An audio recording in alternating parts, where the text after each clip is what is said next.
can get started. Thank you, everybody, for being here. I am Deborah Donovan, Data Governance Committee Chair, present in the fourth floor boardroom in Jackson, Mississippi. This meeting of the Data Governance Committee is being held today, Friday, May 16th, 2025, at 10:30 a.m. pursuant to the Mississippi Code annotated section 25415, with some committee members present via teleconference. The notice of this meeting, including the date, time, place, and purpose, has been posted. An audio recording is being made of this meeting, and minutes of this meeting will be recorded. As I call the names of the voting committee members, please state the location of your presence, city and state, for the meeting. Alan Burrow. Present, Jackson, Mississippi. Joanne Malone. Present, Jackson, Mississippi. Brett Robinson. Present, Jackson, Mississippi. Danny Rochelle. Present, Jackson, Mississippi. Jill Dent. Present, Jackson, Mississippi. Mathis Sheriff. Present, Jackson, Mississippi. Judy Nelson. Charles Crawford. Present, Jackson, Mississippi. Melissa Beck. Present, Jackson, Mississippi. Donna Hales. Present, Jackson, Mississippi. Brian McGarity. Present, Jackson, Mississippi. Letitia Johnson. Present, Jackson, Mississippi. Sandra Robertson. Present, Jackson, Mississippi. Wendy Clemens. Sharon Kuhn. Elizabeth Cook. Present, Jackson, Mississippi. Corey Murphy. Elizabeth Simmons. Present, Jackson, Mississippi. Great. A quorum of the committee is present at the location stated for conducting a meeting through teleconference means.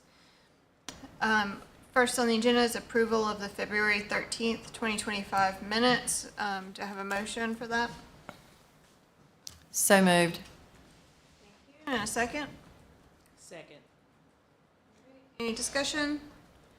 All those in favor? Aye. Any opposed? Great, motion carries. And next up is the approval of the agenda for today's meeting. Do I have a motion for that? So moved. Second. Any discussion? All those in favor? Aye. Aye. Any opposed? Motion carries. All right, moving into our work group reports. First up is the chair report for MSIS 2.0 update.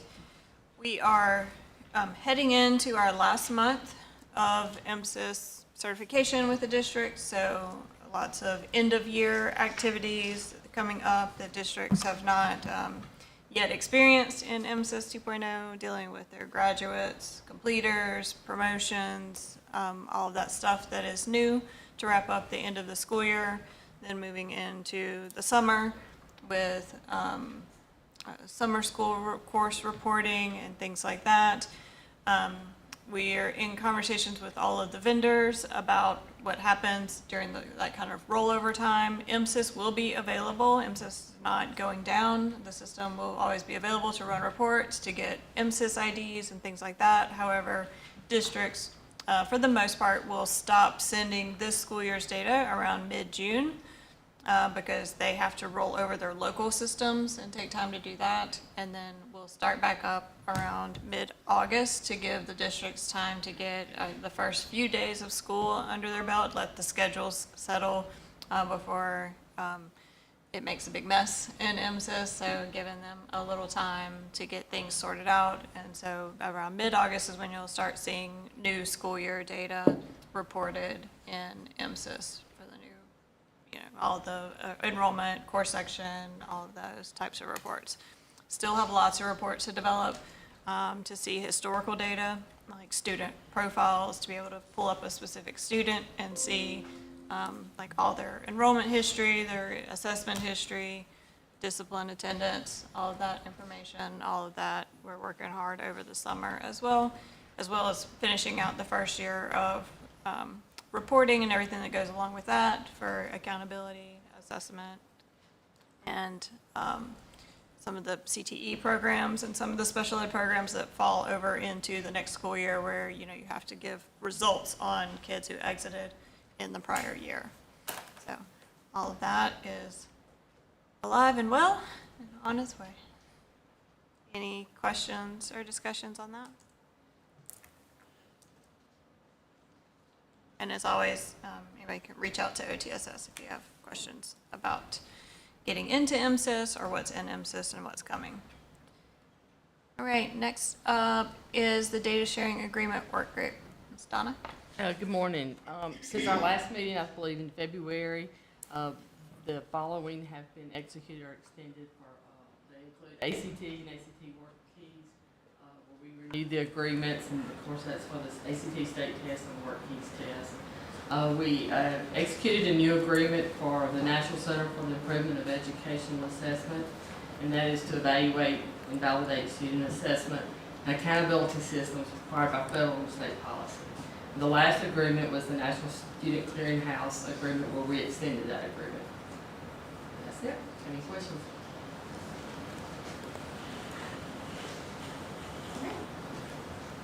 Thank you. And next up is the course code work group. Good morning. I'm happy to share a few updates from the Course Code Work Group. Recently, as in last week, we did update to the Course Code webpage an Excel document which listed the changes for any course codes for the 25-26 school year. Any courses that were new, modified, or deactivated, that communication was shared there via that page. We are also in the process of working on an Excel spreadsheet to notify districts and schools that any course that may be taken by a student in grades 7 through 12, the grade spans in course codes will be reflected to show that grade span. AP courses which may be taken by students will be reflected to show a grade span of 9 through 12, because that was causing some concerns and flags from the district, so we are updating that. In regard to the first information that I shared regarding the Excel document, that was shared out via Ed Updates as well as the superintendent's listserv by Dr. Evans.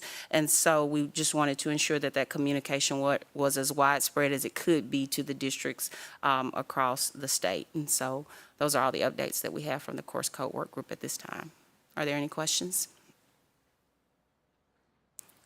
We shared that list out to the MSIS listserv as well, and I encourage anyone else, if you have a group that you communicate that would deal with those, please feel free to send that information out. Okay. Thank you. Okay. Next up, we have a couple of items for approval. We have, the first one is a change request that's coming forward, and I think we have Mr. Sheriff to present that for us today. Thank you. Good morning. The Office of Elementary Education and Reading is asking to add a data collection page to MSIS 2.0 for the K-1 dyslexia screener and dyslexia awareness training. So this request is being made to efficiently meet the requirements set forth by the Mississippi Code 37-173, 15, and 16. And these specific codes speak directly to the management of the K-1 screener and the dyslexia training. So this change will enable our office to effectively manage and monitor the implementation of the screeners, providing additional guidance to our districts and the number of students who may pass or fail the dyslexia screener, as well as capture how effectively the implementation of the dyslexia trainings are occurring across the LEAs. And we've met with the change report, the Change Control Board several times to work on this process.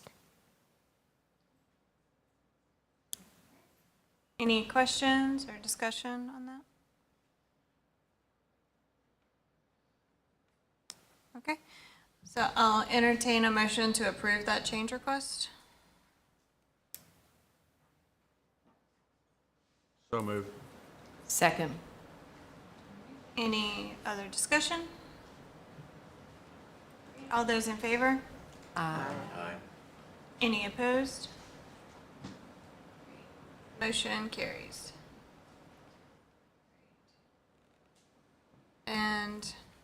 Next on the agenda is future meetings. We have Thursday, July 9th, 2025 as the next proposed date, and then Thursday, November 6th, 2025. Do I have a motion to approve those dates? So move. Second? Melissa. All right, any discussion? Okay, all those in favor? Any opposed? Motion carries. Right, next up we have a demonstration of the textbook inventory management system. Yes, Tim's, my favorite. So I'm gonna share quickly, hopefully, let's see. So it works so well for Tina, so we're gonna see if it works for me.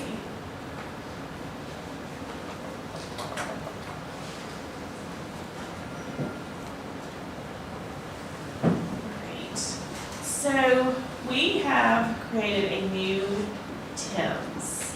So we have Tim's 2.0, and Tim's can be your friend, and sometimes he's the bane of my existence, but we're trying to get more districts to update their information in TIM, so we know what's being adopted and what's being used in the schools, because we have 374351 that requires that, along with accountability standards 19, 19.1, and 19.2.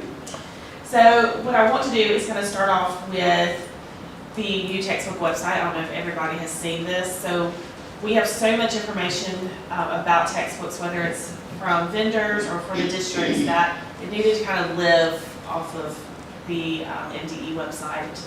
So one of the things that we have on here is the adoption sample site, which is new. So any community member can log into the adoption sample site and see what has been adopted and all the parts and pieces.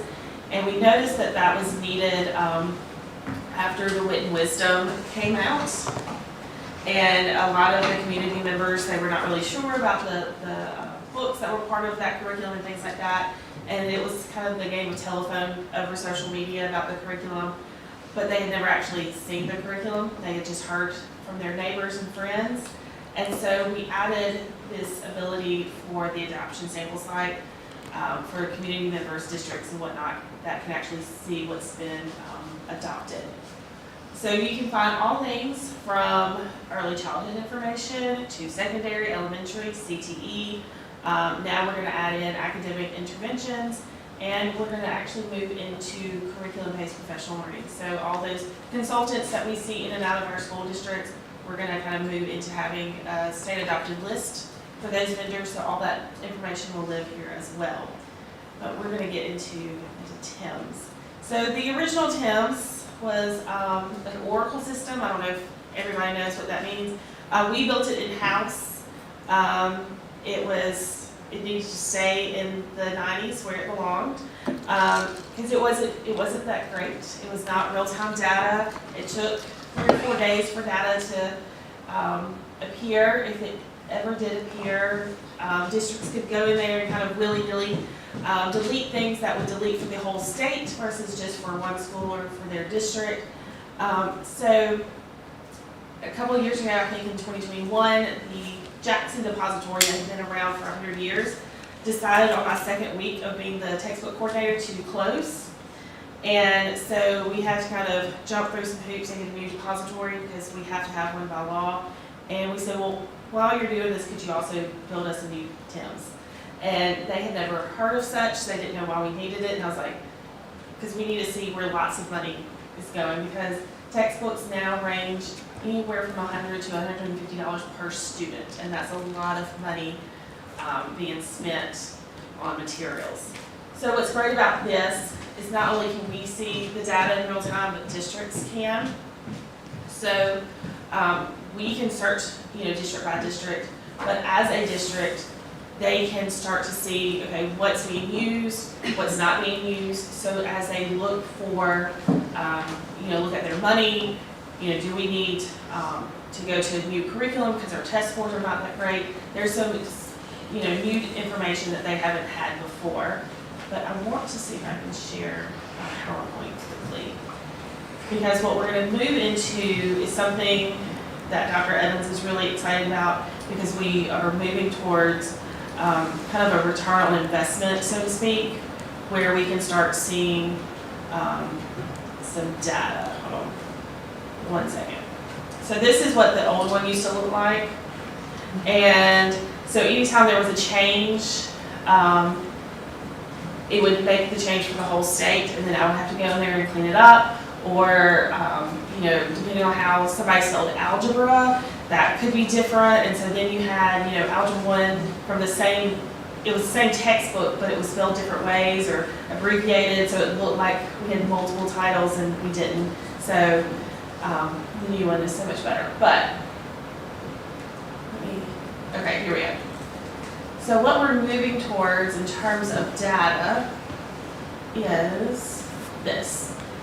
So with TIMS 2.0 on ClassGather, we're going to be able to compare the purchased HMIM or our state adopted textbooks, our purchased academic interventions, as well as our curriculum-based professional learning against our assessments. So now we can start putting dollars to our test scores, because a lot of times we see districts that are like, well, our test scores didn't, increase this year, so we're going to throw this, $100,000 curriculum out the door and we're going to buy a new one. We need districts to understand that the first year you've got to actually open it up and teachers have to get familiar with it before you start seeing some change in your assessment scores. But we also want to start seeing that return on investment, like the money that you're putting into this curriculum, into these consultants, is it really working? The other thing is we're going to have a heat map so you can kind of see are your assessments going up, down, have they plateaued, and we can kind of start comparing some things. So in working with John Farrell's office, we can look at Humphreys, Yazoo City, Noxubee, Holmes County, and kind of start seeing what do they have in their classrooms, what vendors do they have, are we actually moving the needle? And we have this data, but we've got to pull it from lots of different places, so this will kind of be one location where we can start looking at assessments, what's being used in the classroom, and the training our teachers are getting. So that is my spiel about TIMS 2.0. Any questions?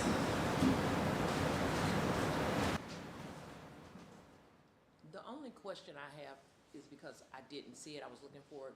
What is the acronym CBPL? CBPL is curriculum-based professional learning, so it will focus on if a school is using like Savvis MyView for K-5 ELA, that training is going to focus on that curriculum. Okay. So that it will be a very specific training to support teachers' use of that curriculum. So if a school is using a specific external provider to provide that professional learning, that external provider will be listed in TIMS Yes. to Yes. track. Mm-hmm. So just like they can go, so there's an online catalog where they can go purchase textbooks. We're going to actually have those consultants that we've adopted in the catalog where the districts can see that, and they can purchase it that way so we can track that data. Will there be a process to select the vendors that Yes. will be in the catalog for them to select? So we will do an internal selection. So kind of like we have textbooks where we put out a call. They will submit. We will review. We'll select the list. We'll do no cost contracts with the vendors. That way we can train the vendors in the MDE way. Because Melissa will tell you, we have lots of vendors out there that do what they want to do. And so that way a district can go there and say, okay, well I have K-5, Savvis MyView, and I want to work for with ABC Consulting. Let me see if they offer those trainings. Thank you. This has become Dr. Evans's pet project, and so I hope that we can. He's given me a very short time to do this, right, Matt? What should takes about a year. He's like 6 weeks. I was like, oh, okay. Yesterday. Any other questions?